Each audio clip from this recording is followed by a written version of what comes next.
Iraq, November 2004. Saddam Hussein has been captured, the Iraqi government is fractured, and the Americans have long since proclaimed victory, but the war still goes on.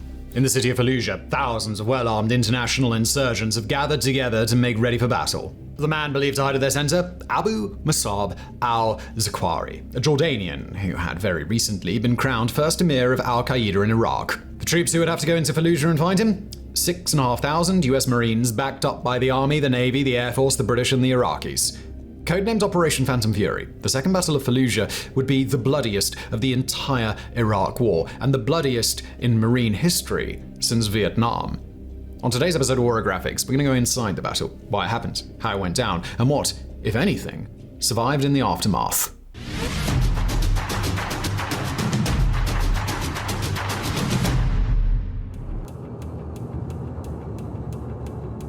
When it first kicked off in mid-March of 2003, the Iraq War was supposed to be an open and shut affair. It would be a repeat of what the United States had done at the head of a global coalition in Kosovo and what they'd done in this same nation of Iraq during the Gulf War. A first wave of airstrikes would decapitate Iraq's leadership, and ground troops from a coalition of nations would sweep in afterward and mop up the remains. Quick, easy, done.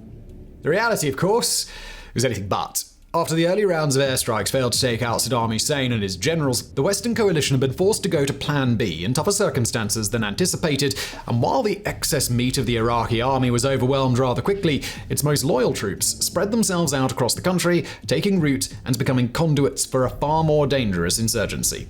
For the disenfranchised and the angry across Iraq, the excesses of the Western coalition bred a powerful resentment, and when those same angry Iraqis started to look for the polar opposite of the Westerners, well, they found al-Qaeda, and the terror organization's ranks swelled rapidly from there. By May, the coalition was making major missteps. On the first of the month, American President George W. Bush declared victory from aboard a US aircraft carrier, and 2 weeks later, the Iraqi army and intelligence apparatus were both disbanded amidst an ongoing purge of Baathists, members of Saddam Hussein's political party.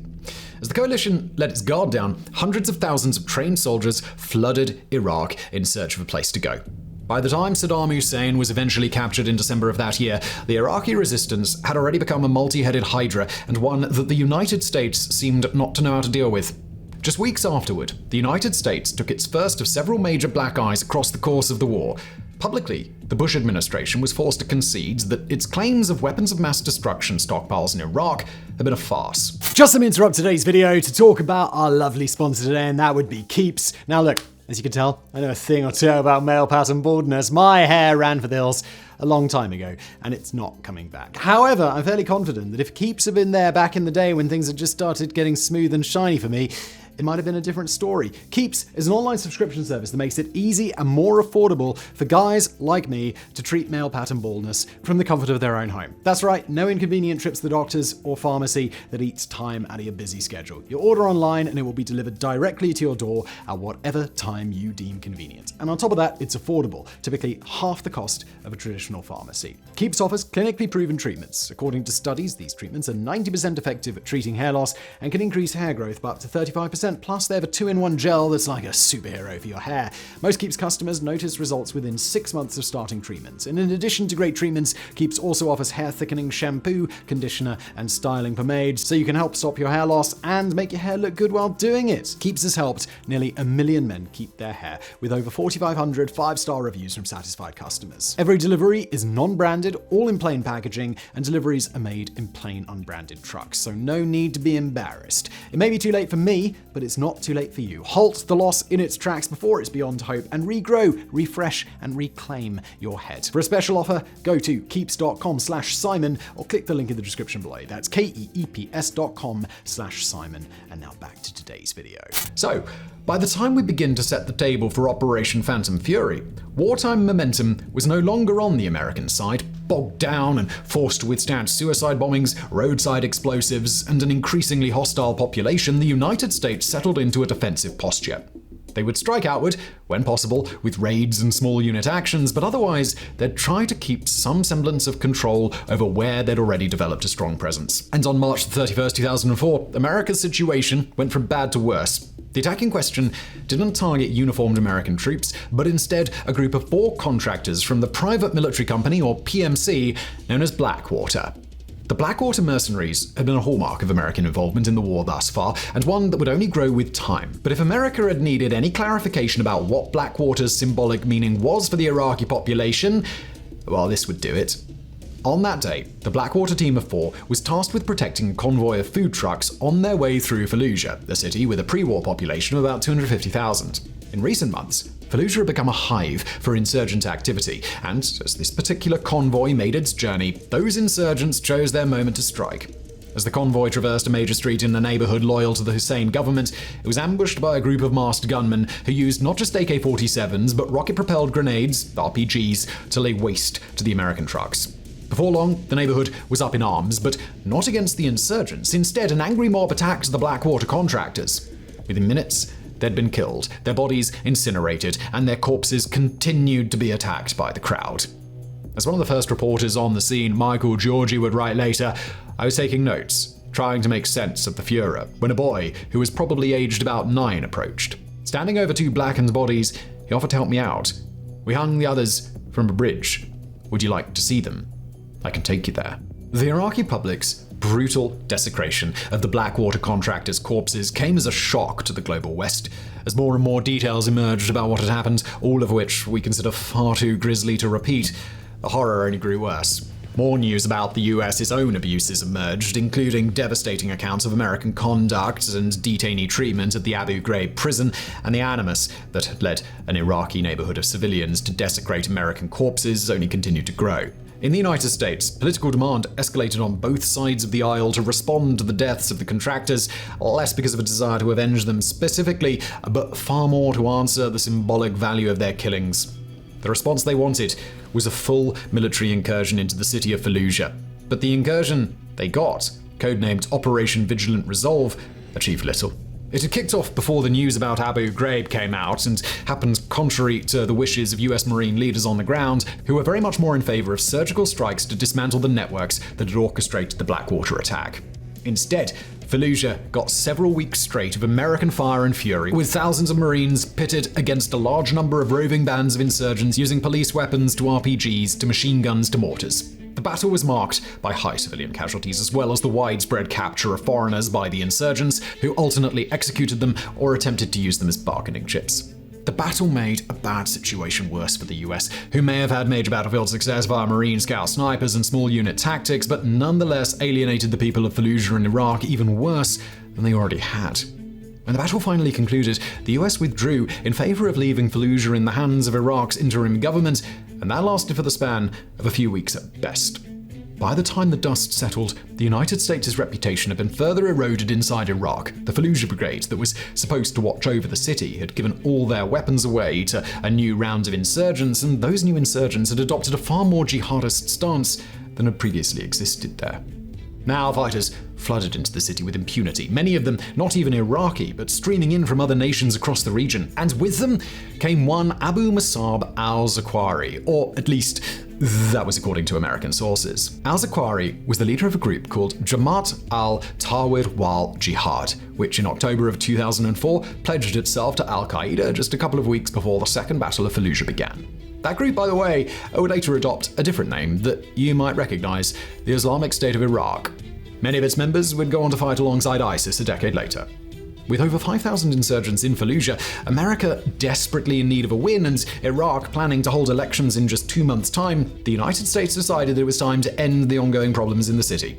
Their objective? Turn Fallujah from an insurgent stronghold into an inescapable trap, which the United States and their coalition would crush inward and inward and inward until the insurgents inside could not hope to hold out under the pressure.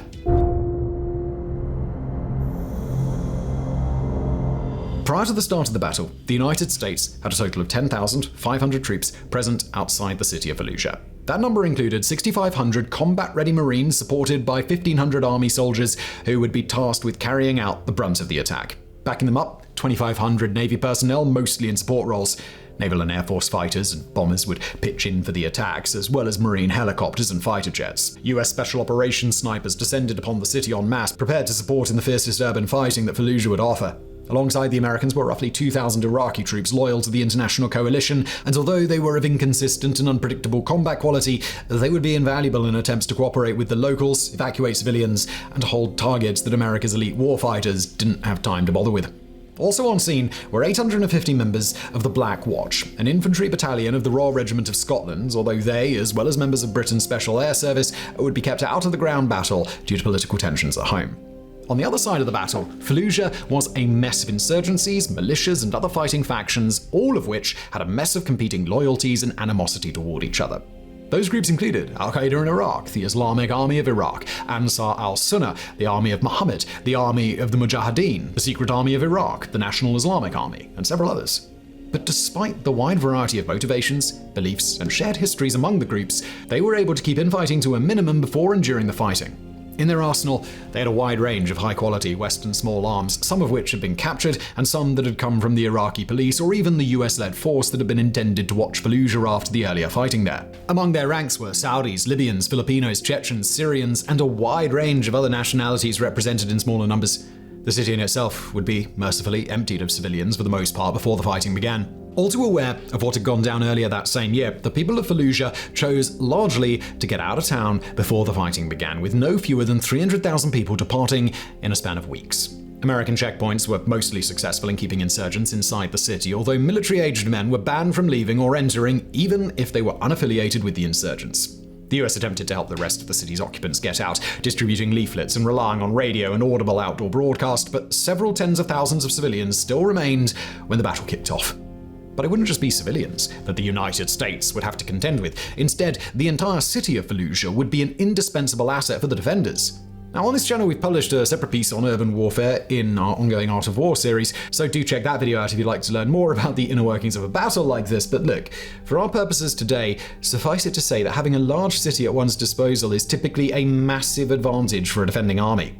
The Iraqi insurgents had taken full advantage, setting up booby traps, laying explosives, establishing outposts for snipers and small teams of fighters, and storing caches of ammunition and other supplies in order to sustain a long siege. They would rely on the cover of buildings to avoid satellite and aerial intelligence. They would rely on heavy industrial architecture to withstand bombs dropped from above, and they would set up ambush upon ambush upon ambush. In the weeks leading up to the battle, the US-led coalition gathered a wealth of intelligence on enemy positions, learning from the lesson of the First Battle of Fallujah. They would kick off a concerted deception campaign, trying to disseminate misleading information and send mixed signals to the defending insurgents. The Army and the Marines spent the whole month of October getting into lockstep with each other, to the point that their tactics and operating procedures were fully integrated by the start of the battle. On the other side, the insurgents pivoted their defense to face south-southeast, toward where they believed an attack would come. They planted hundreds of improvised explosive devices throughout the city, dug trenches and tunnels that would grant them room to pivot or escape attack, and they barricaded roads and alleys in an effort to funnel coalition troops into ambushes. But what the insurgents didn't know is that their defense was pointed in the wrong direction. The United States had constructed a fake military base located south-southeast of the city and had launched probing deception attacks from that direction, while the real assault would come from an angle the insurgents wouldn't see coming. Now, Operation Phantom Fury commenced on the 7th of November 2004, with their path indicated to them by Navy SEALs and Marine recon snipers performing reconnaissance around the fringes of the city. A number of US infantry, tank, and armored battalions and companies attacked the city. They were supported by a battalion of Iraqi commandos and their handlers from US Special Forces. The units stormed Fallujah's western outskirts, capturing Fallujah General Hospital, as well as the bridge where the Blackwater contractors had been hung months ago. From there, the troops fired mortars into South Fallujah and secured a major bridge to cross the Euphrates River into the city proper. 42 insurgents died in this phase of the attack, but all this was a diversion. Not only had the US pointed the insurgents into a south-southwest orientation and now attacked from the south and the west, but the real assault was coming from a third direction. After Navy Seabees cut the power at 2 substations just outside the city, Fallujah's northern edge came under attack by 2 Marine regiments, 4 Marine infantry battalions, and several Army mechanized and cavalry regiments. The force began a major push into the city, while other elements infiltrated Fallujah from different angles and circled around to catch fleeing insurgents. Alongside the main push, 3 teams of 7 Navy SEAL snipers each infiltrated the city as a vanguard, alongside a platoon from Marine recon. The Air Force also got in on the action, sending in joint terminal attack controllers to organize bombing and attack runs from F-15 and F-16 fighters, A-10 attack planes, B-52 bombers, and AC-130 gunships. Unmanned Predator drones carried out additional precision strikes, while U-2 spy planes kept watch over the entire battlefield. Through the entire early push, Fallujah was lit up with crushing artillery fire, while Navy Seabees used armored bulldozers to plow through streets and disrupt the barricades the insurgents had so carefully organized. The American advance was a careful one, with many combat units choosing to go house by house, clearing every building in every city block, rather than only clearing the ones from which they'd been fired upon. Battalion commanders were at liberty to choose how they would proceed, causing some units to advance faster than others, not just because some chose to ingress without clearing every building, but because some had, say, tanks, while others had to wait in long lines to get a strafing run from close air support. Those inconsistencies allowed insurgent forces to infiltrate through holes in the American advance, springing up behind units who thought they'd already cleared an area because the next nearest battalion hadn't kept pace. But by the end of the third day of hostilities, the American coalition had largely fixed these issues, and some units had reached as far as halfway into the city. Although the battle lasted a total of just over 6 weeks, the real meat of the fighting took place in the first week, with the majority of insurgents cleared out by November the 13th. But while the fighting itself was highly inconsistent, some districts offered hardly any resistance, including ones that the Americans had thought would be well defended, while others were heavily saturated with insurgent forces and traps. Rather than risk precious lives in order to clear the most dangerous areas, the US chose to rely on a time-tested approach to urban combat, using airstrikes and heavy artillery to level a city block or a district nearly to the ground, and then advancing through the rubble with a combination of infantry, tanks, combat engineers, and other units to mop up whatever remained. The US also caught a lucky break for much of the battle. The insurgent forces proved unwilling to attack throughout the night, and as a result, coalition troops could enjoy relatively restful evenings and even get some beauty sleep before returning to battle. In defense of Fallujah, insurgent forces almost exclusively kept to buildings where they had some cover and could fight American troops one-on-one or two-on-two rather than try and stand up to entire squads. Small teams of insurgents would attempt to hold individual buildings, sowing chaos with rifles, IEDs, and RPGs before withdrawing to the next building, and the next, and the next. Others, the ones inclined to pursue martyrdom, would carry out suicide bombings or launch kamikaze attacks, sometimes lying in wait until coalition forces believed that they'd cleared out an area before making their move. In their own ideal world, the insurgents would have created a close-range fight, so at every opportunity the Americans pushed for the opposite. Wherever possible, defenders who were holed up inside a building would be dealt with by artillery, heavy fighting vehicles, and airstrikes rather than infantry units. In all, the Marines and the Army would have to clear some 30,000 buildings, going room to room and engaging in hundreds of firefights. Their support units would use thousands of artillery and mortar rounds, hundreds of air-to-ground bombs, hundreds of aerial rockets, and hundreds of thousands of rounds of machine gun fire. Against that sort of firepower, the insurgents couldn't hope to hold out for long, and after the first week, the battle settled into a far quieter second stage. Now, the coalition's objective was to root out, corner, and deal with the small pockets of insurgency still holding out throughout the city.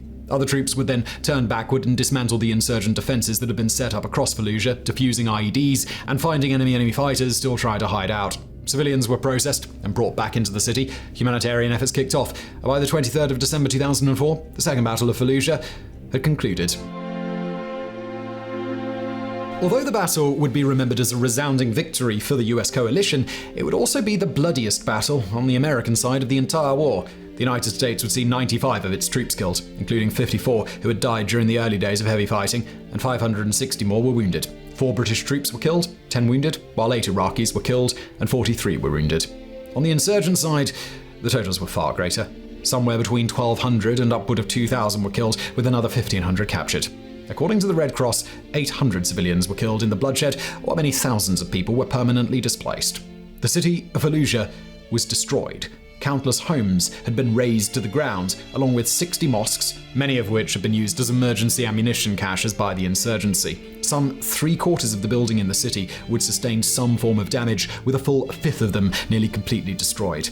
It would take years for the population to return, and even today the city has not fully recovered. In terms of America's combat objectives, the death or capture of several thousand insurgents was certainly a success in itself, but even with the devastation they'd left behind, many of their higher objectives had gone unfulfilled. Abu Musab al-Zakwari had never been located. Later estimates would suggest that he likely left the city before the battle ever started. Most of the high-level insurgents believed to be inside Fallujah had done the same. In the coming years, Iraq's many militias and jihadist organizations would learn their lesson. Rather than try and hold out in city strongholds, they took to the countryside and waged a far more asymmetrical campaign. Within 2 years of the battle, the entire province around Fallujah had descended into the control of the insurgents, and the nearby city of Ramadi had been taken over, even as Fallujah, now thoroughly beaten into submission, stayed quiet. The city would be turned over to Iraq in 2007, by which time jihadists around the city had learned to use the American presence in Fallujah to their own advantage. By then, Iraqi and American troops had sustained a long barrage of attacks any time they left the city. Politically, the battle wasn't nearly the win that the United States had hoped for.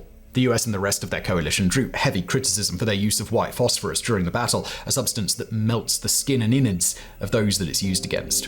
Video footage would later emerge of civilians, including children, who had sustained horrific chemical burns from this stuff.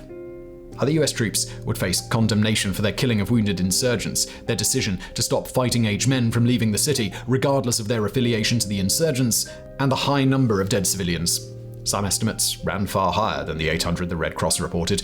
According to Iraqi non-governmental organizations, the true number may have been as high as 6,000. And when the situation in Iraq continued to sour, and news broke that the highest-profile insurgents hadn't even been caught up in the fighting, the whole thing began to look more and more like a needless act of bloodletting than a highly competent military incursion. So, as we conclude today's video, it's with the complexity of the Second Battle of Fallujah kept firmly front and center. Militarily, the battle is a textbook example of 21st century urban combat and a lesson for urban attackers in neutralizing the advantages a city confers upon its defenders. But on a much more fundamental level, the battle was one that would leave thousands upon thousands of Iraqis dead, be they insurgents, coalition troops, or civilians. It would leave an indelible mark on the American war effort and devastate the lives of many US and coalition troops, even those who survived the operation without injury. From the rest of the Iraqi war, to the rise and fall of the Islamic State, to the situation in Iraq today, the legacy of Operation Phantom Fury has endured across decades. Whether the operation resulted in an American victory is not up for debate. Whether that victory was worth it, well, in the end, we'll let you decide.